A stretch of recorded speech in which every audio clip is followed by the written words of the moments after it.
My name is Dave Jarvis, and I want to tell you my story about how I came to Jesus. I was raised in a church-going family, went to church pretty much every Sunday, and more or less out of habit and respect for my parents, I did that. Obviously, I wanted to honor them, but my relationship with God was more big picture. I understood that God existed. The reason I knew that is because creation, it was just too complex and orderly for there to be any other explanation other than there's a creator. Secondly, my conscience told me when I did things that were wrong, when I saw things in the world that were wrong, evil and suffering, I knew that was wrong, and I knew that was a God-given thing. So creation and conscience told me that God existed.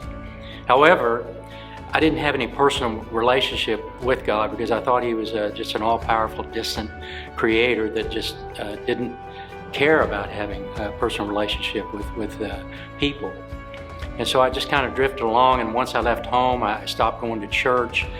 I had a real lack of peace about God because I didn't know that I could have a relationship with Him. I didn't know anything about His love for me.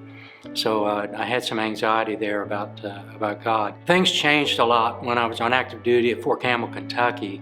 A good friend of mine named Bobby came into my office one day and he said, "Listen, has anyone ever shown you God's plan of salvation from the Bible?" And I told him, "Well, no, no one had. All those years of going to church, the Bible was something that the people really didn't get into that much. We just listened to the sermons and things like that." And so Bobby said, "Well, would you mind if I did that?" And I gave him permission. I said, "Sure, go ahead." So he started with sin, and he had me read the verses in the Bible, starting with Romans 3:23, "For all have sinned and fall short of the glory of God." Fall short of God's holiness, His perfection, His righteousness. And I clearly could understand that. He said, "Well, do you agree with that?" And I said, "Yes." And then he pointed to Romans 6:23, and he had me read that verse. "For the wages of sin is death." And so that made sense to me too, because God is the creator of the world. He's going to hold His creation accountable to Him. So that made sense. Sin, rebellion against God, there's a day of accounting for that, which would be death and the final judgment. Then he moved to Romans 5:8. He had me read that. "But God demonstrates His own love for us in this: while we were still sinners, Christ died for us." He didn't wait for us to clean up our act, to be good or better people. He died for us while we were still sinners. That struck a chord with me, but I was kind of familiar with the cross, again, going to church. But I realized, talking to Bobby and looking at verses, I didn't fully understand the meaning and significance of when Jesus died on the cross, what happened. I realized, looking at some other verses, that Jesus died as my substitute. There was a great exchange, that He took my sin, died for the sins of the world and for my sin, Dave Jarvis' sin. And because of that, I could be forgiven.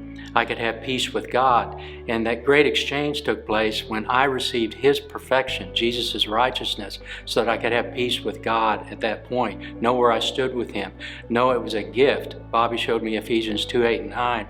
"For it is by grace you have been saved through faith. And this not from yourselves, it is a gift of God, not by works, so that no one can boast." I understood then for the first time that I could have peace with God, not be anxious about it, not worry where I stood with Him because of the free gift of Jesus on the cross. It's nothing I could earn because it's a gift, so I couldn't lose it either. So that gave me a great sense of peace and security.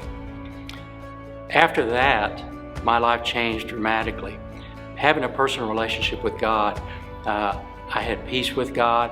I didn't have to worry about God. I knew He loved me. For the first time, there's a verse that Bobby showed me at the end, John 1:12, "Yet to all who received Him, to those who believed in His name, He gave a right to become children of God." I didn't think God wanted a personal relationship. Now I realize I can be a child of God, a child of the King. So this is just a huge transformation for me spiritually.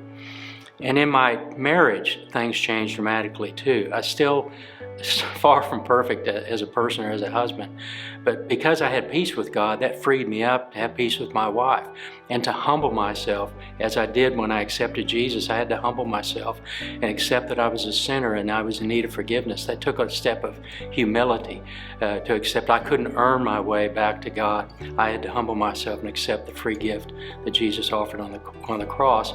And because of that, I could humble myself in front of my wife, ask for forgiveness, accept full responsibility for my pride and my stubborn, bullheaded ways of looking at things, and be open to true and open and honest communication. So both on a spiritual level and on a personal level as a husband and a father, it changed my life dramatically. And I owe it all to Jesus, all glory to God.